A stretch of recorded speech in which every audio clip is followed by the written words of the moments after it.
Oui, bah écoutez, je ne veux pas vous déranger, vous faites ben, un travail formidable. Vous savez ce Je que vous ai je vais suivi faire à Moscou, j'étais ravie. Mireille, Oui. écoutez-moi. Oui.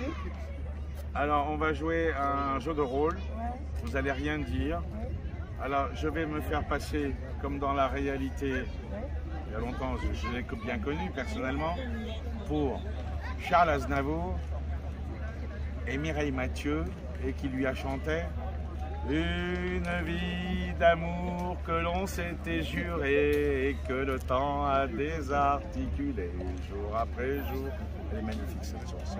Vous la connaissez? Non, je ne la connais pas. Mais On va taper dans Google une vie d'amour, oui, Charles oui, Aznavour. oui, mais bon, en ça, duo. c'est, je veux dire, c'est très ancien. Bah, et, c'est comme mourir d'aimer. Oui. Quelle belle mort. Oui, oui, tout est bien. Non, c'est vrai que c'est des belles chansons, mais bon, c'est vrai qu'on les écoute plus beaucoup. Malheureusement, Mais vous aujourd'hui avez- c'est nique ta mère, c'est Oui, qu'est-ce qu'on est voilà, serré dans c'est les ça. boîtes à sardines. C'est ça. Mais Où alors, va la en France? plus, vous avez une mémoire. Moi, je vous admire et avec tout le travail que vous faites, Moi je vous admire aussi. franchement. Madame, je ne suis pas plus grand. Vous pouvez pas savoir, Je je suis suis- heureuse de vous rencontrer. Mais moi Mais aussi, franchement. je suis ni plus grand ni plus petit qu'aucun d'entre nous. On est tous dans le même bateau. Oui, mais alors, avec toutes les langues. Et l'important, c'est c'est pas le messager, c'est le message véhiculé. Oui, je suis Ah d'accord. bah avec les vous. langues, oui, j'en maîtrise Mais, 9, mais si polyglotte. tout le monde était comme vous, bah alors là, on s'en sortirait beaucoup mieux. Hein, c'est ça le oui. problème. Chacun est libre de faire ce Oui, qu'il veut. je sais bien. 42 gardes à vue, 3 Oui. procès, un bras pété, Oui, des bah alors ça éclats, j'ai vu hein, quand vous des étiez en éc- Arménie. Oh des là là, éclats de j'en étais mortier, des malade. balles de Kalachnikov. Voilà les amis, on est en direct avec Léo et Mireille. Voilà. Bonjour. Bonjour. Ah bah. Alors, les amis. Jamais là. alors Léo, raconte-nous un petit peu toutes ces belles histoires là. Qu'est-ce qui s'est passé à Moscou alors? Alors je sais que vous êtes non, passé dans un oh là média. là, mais non, c'est pas que Moscou. En fait, évidemment, regardez, bleu, blanc, rouge, français avant tout, mais évidemment avec un parcours de citoyen du monde. Je l'ai dit à la télévision russe, bien sûr, je suis français, nicolian, arménien, né au Liban, libanais, kabyle, algérien, marocain, malien, sénégalais. Quelles que soient nos nationalités, nos religions, nos couleurs de peau, nous sommes tous frères en l'humanité. Les peuples, et surtout l'humanité aujourd'hui, elle souffre intégralement, mondialement, à cause du globalisme, du mondialisme, de ces dirigeants qui sont nominés, placés comme des pantins, Macron et les autres, et qui paye les pots cassés, c'est toujours les peuples. Regardez ce qu'il nous dit, l'abondance, fin de l'abondance. Mais l'abondance, elle n'a jamais été pour les gueux, pour le peuple. Celui qui trime, qui travaille, pour une fois à la fin du mois, qui a son salaire et qui peut à peine payer un studio en location à Paris et qui n'a plus rien 3-4 jours après le versement de son salaire. Alors bien sûr, mon parcours arrivé en France à cause d'une guerre civile, et donc j'ai toujours voulu dénoncer ces guerres dans le monde entier parce qu'elles sont déclenchées pour des intérêts financiers et stratégiques en général. Journaliste, reporter du guerre, donc évidemment 3-4 langues à mon actif dans mon enfance, et puis 9 maintenant comme polyglotte, et puis des radios libres en 81 à l'AFP, Radio France Internationale, TF1, France Télévisions, France 2, reporter de guerre. Évidemment aujourd'hui plus rien parce que quand la vérité dérange, on va vous isoler. Donc j'ai perdu évidemment le droit de travailler dans les médias. Même à TF1 ou à France 2, je ne pourrais pas faire sécurité ou laver les toilettes. Mais néanmoins, ce qui se passe, c'est que le fait d'avoir été invité en Russie et de faire l'émission de télévision la plus regardée. 250 millions de téléspectateurs, je crois. 250 millions de téléspectateurs, 13 minutes en prime time, donc à l'heure la plus regardée, évidemment en français, parce qu'il fallait bien aussi que les Français puissent comprendre. Bon, il y avait un traducteur qui n'est pas un traducteur, qui a un rôle officiel là-bas, mais qui maîtrise parfaitement le français, Alexandre Artamanov, que je salue. Et puis, bien sûr, je voudrais rendre hommage à mon ami francophone et francophile qui aimait la France, qui a fait ses études de journalisme en France, Daria Dugin, la fille d'Alexandre Dugin qui a été assassinée. Tout le monde a dit que c'était le père qui était la cible, que nenni, ça c'est ce que vous racontent les conneries des merdias en France. C'était bel et bien elle. On connaît l'assassin, une femme ukrainienne qui est arrivée de l'Ukraine, de la garde nationale ukrainienne, avec sa fille de 10 ans pour passer inaperçue, qui a trouvé Et ça, je pense qu'elle le savait. C'est pour ça qu'on l'a envoyé. Il y avait un appartement à louer dans l'immeuble même de Daria Dugin. Et elle était bien et bel et bien ciblée, elle. Alors évidemment, l'Élysée se régale, Emmanuel Macron, toute la Macronie, Monsieur Lémé de la DGSE, parce que Daria, il y a un détail qu'on n'a pas dit, c'est que depuis 4 ans, elle travaillait sur le dossier africain. Donc au sommet Russie-Afrique, et puis bien sûr, vous le voyez maintenant, beaucoup de pays d'Afrique sont en train de quitter la Macronie. Le franc CFA veulent se libérer de ce système de France-Afrique qui perdure pour se rapprocher de la BRICS et indirectement donc de la Russie. C'est leur choix, tout comme le Mali et d'autres pays. À qui la faute? Peut-être aux dirigeants français, mais ça c'est une autre histoire. Mais quoi qu'il en soit, c'est vrai que je l'ai dit sur les plateaux, la Russie n'a jamais été l'ennemi de la France, elle a même été son allié à la Première, à la Seconde Guerre. Déjà sous Napoléon. Hein. C'est que Napoléon qui a osé, on a vu la Bérésina. Et la suite qui donnera la suite avec la perte à Waterloo. Et donc, c'est pour moi ce jour-là que la France est morte, car l'Angleterre, le pire ennemi de la France, aujourd'hui dirige la France. Comment ça? Mais d'où vient Emmanuel Macron si ce n'est pas de la banque Rothschild? Donc voilà, la boucle est bouclée. Macron, c'est celui qui rajoute tous les jours les clous sur le cercueil de la Maison France, pire que ses prédécesseurs. Alors De Gaulle a été un grand président qui avait une vision pour la France, malgré les erreurs à la politique étrangère, mais depuis, malheureusement, on voit bien où va le pays.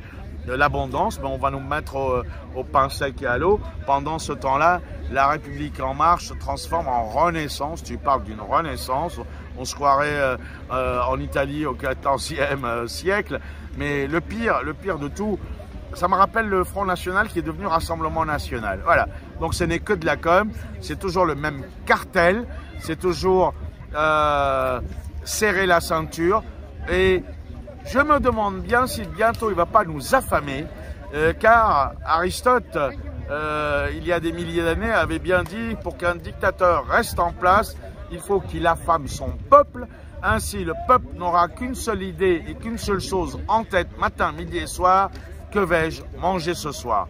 On veut nous faire aboutir jusqu'à là pour que, pour des miettes de pain, on se mette à genoux et qu'on dise merci Seigneur. L'esclavage est aboli, mais on est tous esclaves du système.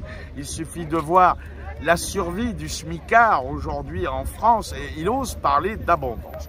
Voilà. Donc bon, la Russie m'a accueilli. Очень приятно, большое спасибо.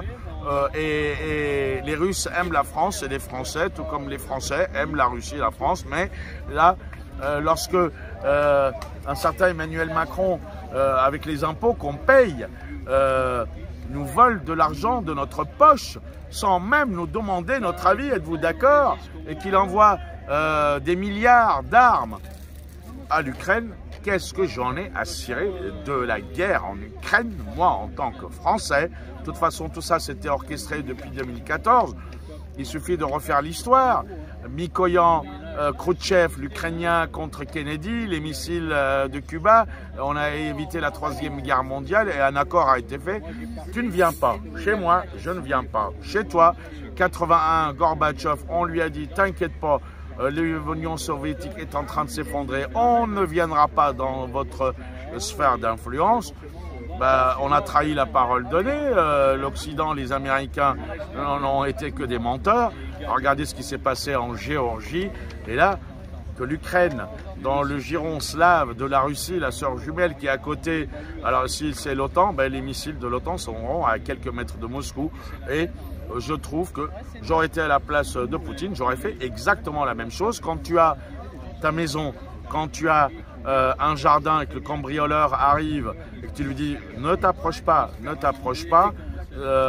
et qu'il continue à s'approcher, il est déjà rentré dans ton jardin avant d'arriver, voilà. C'est presque de la légitime défense, on va dire.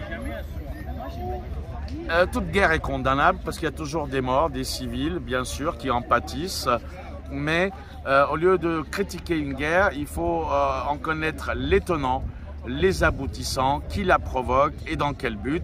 la suprématie mondiale américaine, et Dieu sait que j'étais anticommuniste, élevé dans un esprit capitaliste par mon père, liberté, democracy, USA et freedom. Mais j'ai vu ce que les Américains ont fait en Afghanistan, j'y étais. J'ai vu ce que les Américains ont fait de l'Irak, j'y étais. L'anthrax, pipeau, il n'y avait rien de tout ça. Oui, La vraie raison, c'était que, à force d'avoir affamé Saddam Hussein en lui disant prends le Koweït, il est tombé dans le piège, on est venu, la coalition internationale, le réduire à néant. Ben Saddam a dit ok, vous voulez le pétrodollar? Non, j'ai du pétrole à vendre, mais je veux des euros. Et ça, c'est inconcevable pour les Américains, parce que c'est avec ça qu'ils ont redressé leur économie après la guerre du Vietnam. L'instauration du pétrodollar, le pétrole doit être payé en dollars. Il a dit non, je veux des euros. Et c'est peut-être pour ça que Chirac et Villepin n'ont pas approuvé cette guerre. Et que quand les Américains m'ont attrapé, j'avais filmé des choses qu'il ne fallait pas. Merci au président de la République de l'époque, Jacques Chirac, de m'avoir sauvé la vie des mains des Américains, où j'aurais pu être abattu comme un chien, comme Frédéric Nérag, lorsqu'il m'avait emmené à Abu Ghraib pour la torture. Bon, ils ne m'ont pas torturé, mais ça a été très dur quand même. Voilà, maintenant, quand je vois... En fait, le monde, c'est une pièce de monnaie, elle a deux faces, c'est la même pièce. D'un côté, vous avez le bloc des mondialistes, des globalistes américains qui veulent dominer toute la planète, et puis un autre bloc, ex-Union soviétique, aujourd'hui l'alliance Russie-Chine-Iran, mais le plus grand danger pour les États-Unis n'est plus la Russie, c'est la Chine. C'est la Chine. Voilà, avec son industrie, ses porte-avions plus nombreux, et puis souvenez-vous de la phrase quand la Chine s'éveillera. Même Donald Trump, Huawei, Google, voilà. Donc, il n'est plus question que le monde soit dirigé uniquement par la volonté d'un seul pays. L'économie occidentale, ce n'est que 25% de l'économie mondiale. Il a réussi, comme un stratège, Vladimir Poutine, à contourner toutes les sanctions qui se retournent d'ailleurs contre nous, parce que c'est nous, les Français, qui vont en payer les frais cachés et par la seule décision d'un seul homme qui n'a jamais demandé son avis aux Français, et il s'appelle Emmanuel Macron. Et c'est pour ça qu'on est là aujourd'hui à Metz, pour être contre ce cartel de la Macronie qui se transforme en cartel de renaissance. Eh ben alors, franchement, merci Léo pour toutes ces belles explications. Donc te voilà aujourd'hui, tu es venu de Paris, tu as pris le train hier pour venir aujourd'hui ouais, j'aurais dû Metz. prendre le train d'avant parce que le train entier était bondé de nuisibles. T'avais pas ta bombe d'insecticide sur toi, c'est j'avais vraiment pas dommage. le bégon vert, le bégon jaune, parce qu'il n'y avait que des macronistes. Voilà, on est en direct, on est en live.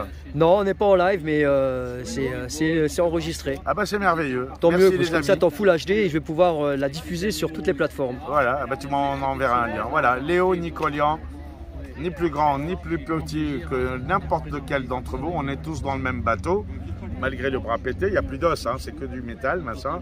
Mais c'est pas grave, tout ce qui me tue pas me rend plus fort. Et mon état de santé ne me laisse que 2 à 3 ans, parce que évidemment, un cancer des poumons, ça vous ronge. Maintenant, libre à chacun. Mais pourquoi je fais ça? Qu'est-ce que ça m'apporte? Rien.